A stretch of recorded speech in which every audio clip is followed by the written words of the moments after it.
Supreme court ప్రధాన న్యాయమూర్తి justice Surya Kant చేసిన వివాదాస్పద వ్యాఖ్యల నేపథ్యంలో డిజిటల్ ప్లాట్ఫామ్లపై పుట్టుకొచ్చిన ఒక సెటైరిక్ రాజకీయ ఉద్యమం ఇప్పుడు దేశవ్యాప్తంగా పెను సంచలనం సృష్టిస్తోంది.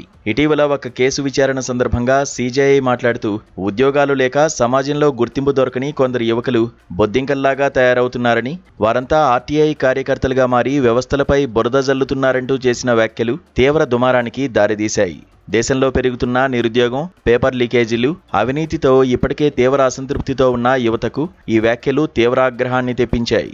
ఈ నేపథ్యంలోనే 30 ఏళ్ల పబ్లిక్ రిలేషన్స్ విద్యార్థి అభిజిత్ దిప్కే స్పందిస్తూ, వ్యవస్థ మనల్ని బొద్దింకల్లాగా చూస్తే ఆ బొద్దింకలన్నీ ఏకమైతే ఎలా ఉంటుందో చూపిస్తామంటూ కేవలం ఆర్టిఫిషియల్ ఇంటెలిజెన్స్, కాన్వా డిజైన్ల సహాయంతో రాత్రికి రాత్రే కాక్రోచ్ జనతా పార్టీని స్థాపించారు.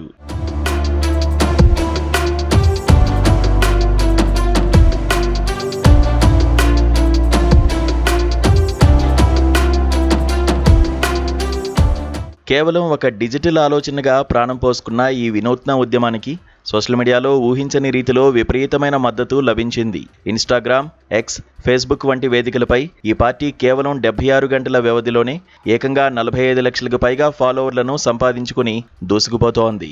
పరిస్థితి తీవ్రతను గమనించిన ప్రధాన న్యాయమూర్తి నకిలీ డిగ్రీలతో వ్యవస్థను తప్పుదోవ పట్టించే వారిని ఉద్దేశించి మాత్రమే తాను ఆ వ్యాఖ్యలు చేశానని తర్వాత వివరణించినప్పటికీ అప్పటికే జరగాల్సిన నష్టం జరిగిపోయింది. తమను తాము సోమరులు, నిరుద్యోగుల గొంతుకుగా ప్రకటించుకున్న ఈ పార్టీ తమ నినాదాన్ని సెక్యులర్, సోషలిస్ట్, డెమోక్రటిక్ లేజీ అని పిలుచుకుంటోంది. ఇందులో చేరేవారు బలవంతంగా లేదా ఇష్టపూర్వకంగా నిరుద్యోగై ఉండాలని, రోజుకు కనీసం 11 గంటల పాటు ఇంటర్నెట్ వాడుతూ ఉండాలని పార్టీ వింతైన అర్హతలను విధించింది. ఈ డిజిటల్ విప్లవం ఒక హాస్యాస్పద ప్రయోగంగా అనిపించినప్పటికీ క్షేత్రస్థాయిలో యువత ఎదుర్కొంటున్న తీవ్ర అసహనాన్ని ఇది ప్రతిబింబిస్తోంది. ఈ పార్టీ విడుదల చేసిన 5 సూత్రాల మేనిఫెస్టో మాత్రం ప్రస్తుత భారతీయ రాజకీయ, రాజ్యాంగ వ్యవస్థాగత లోపాలపై అత్యంత తీవ్రంగా స్పందించింది. రిటైర్మెంట్ తర్వాత ఏ ప్రధాన న్యాయమూర్తికి రాజ్యసభ సీటు వంటి ప్రభుత్వ పదవులను ఇవ్వకూడదని ఈ మేనిఫెస్టో గట్టిగా డిమాండ్ చేస్తోంది. ఓటర్ల జాబితా నుండి అర్హులైన ఓటర్ల పేర్లను ఉద్దేశపూర్వకంగా తొలగిస్తే చీఫ్ ఎలక్షన్ కమిషనర్ను కఠినమైన ఉపా చట్టం కింద అరెస్టు చేయాలని కోరింది. అలాగే పార్లమెంట్, క్యాబినెట్లో మహిళలకు ఖచ్చితంగా 50% రిజర్వేషన్లు కల్పించాలని ఈ పార్టీ స్పష్టం చేసింది. కార్పొరేట్ సంస్థల చేతుల్లో చిక్కుకుని పక్షపాతంగా వ్యవహరిస్తున్న మీడియా సంస్థల లైసెన్సులను రద్దు చేసి స్వతంత్ర మీడియాకు ప్రాధాన్యత ఇవ్వాలని డిమాండ్ చేసింది. ఫిరాయింపు ఎమ్మెల్యేలు లేదా ఎంపీలపై 20 ఏళ్ల పాటు ఎన్నికల్లో పోటీ చేయకుండా నిషేధం విధించాలని పేర్కొంది.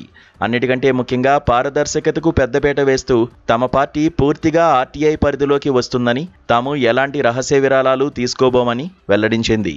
సాంకేతికత ఏ విధంగా ఒక శక్తివంతమైన నిరసన ఆయుధంగా మారుతుందో చెప్పడానికి ఈ కాక్రోచ్ జనతా పార్టీ ప్రస్థానం ఒక అద్భుత ఉదాహరణగా నిలుస్తోంది.